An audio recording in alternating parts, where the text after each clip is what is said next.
Let's look at your sport now. With just less than 2.5 hours to go to kick off in the Under-20 Africa Cup of Nations final in Cairo, excitement is mounting. I Amajita will be facing Morocco at 8 p.m. tonight. And of course, our sports anchor, Xoli Zondo, is at a fine park in Sandton and joins us live for an update. Xoli, a very good afternoon to you. So how lucky are you leaving me all alone in studio today to go have fun with the fans at the repeat of the 1997 in AFCON Under-20 final? How is the mood among fans? An important kick-off around 8 p.m. this evening.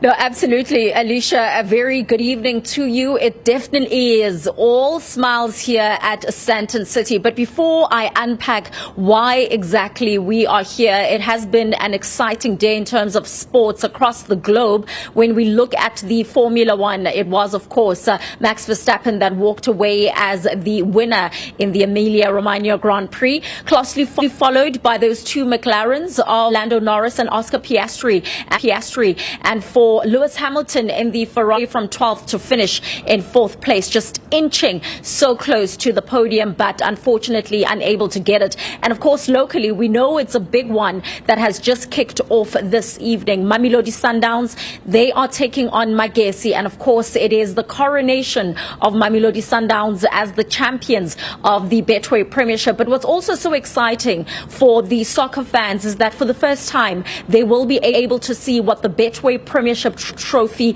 will look like. Actually, when we see Sundowns coming in, they have already won the season and they want to make sure that they finish on 73 points. But the big one, definitely without a doubt, is the Under-20 Africa Cup of Nations that is taking place in Egypt. Now, of course, at the moment, it is the bronze medal. So what a lot of people would call the losers final. Nigeria up against Egypt. They want to see who will finish 3rd place overall.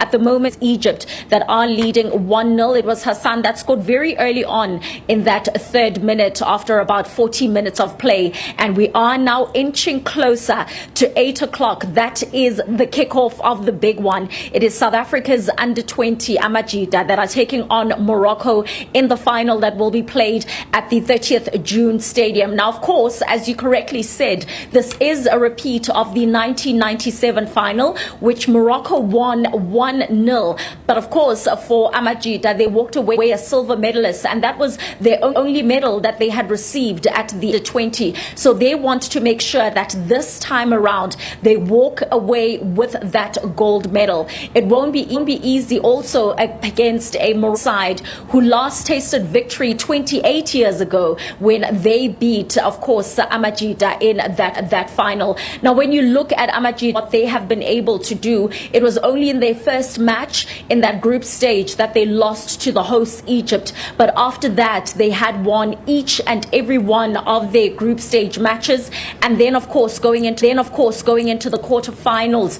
And then in the quarters, they were able to beat the Democratic Republic of Congo. And then in the semifinals, beating their arch rivals Nigeria 1-0. Tylen Smith, the defender, a beautiful header that he scored in the 66th minute, which meant that South Africa would solidify their place in the final, which is taking place this evening. Now, here in Sandton City, the richest square mile in Africa, that's where all the fans will be packed to come and watch this day. They will be watching this game to hopefully see Amajita lift a trophy that has eluded them. It is the public viewing area that has been organized by the South African Football Association, and we are hoping to speak to a number of representatives from SAFA because it has been such a great year for them. We know even with the Under-17s, they have also qualified for the FIFA Under-17 World Cup. Amajita as well will be playing in the Under-20 FIFA World Cup. But most importantly, they will be looking to be crowned the best on the continent if they are able to beat Morocco this evening. We are hoping the match won't be going into extra time and penalties, and it will be concluded in the 90 minutes. But I can tell you that the fans that are streaming into the venue will be hoping to see South Africa lift the trophy for the very first time in their history. It's now back to you, Ali. that you were here with us in Sandton for these celebrations that are going on. Making me even more just. Xoli Zondo, live to us from a fun park there in Sandton. Of course, remember our sister channel SABC 2 does have the rights and will be broadcasting the game starting from 7:30 p.m. And of course, the official kickoff time is at 8.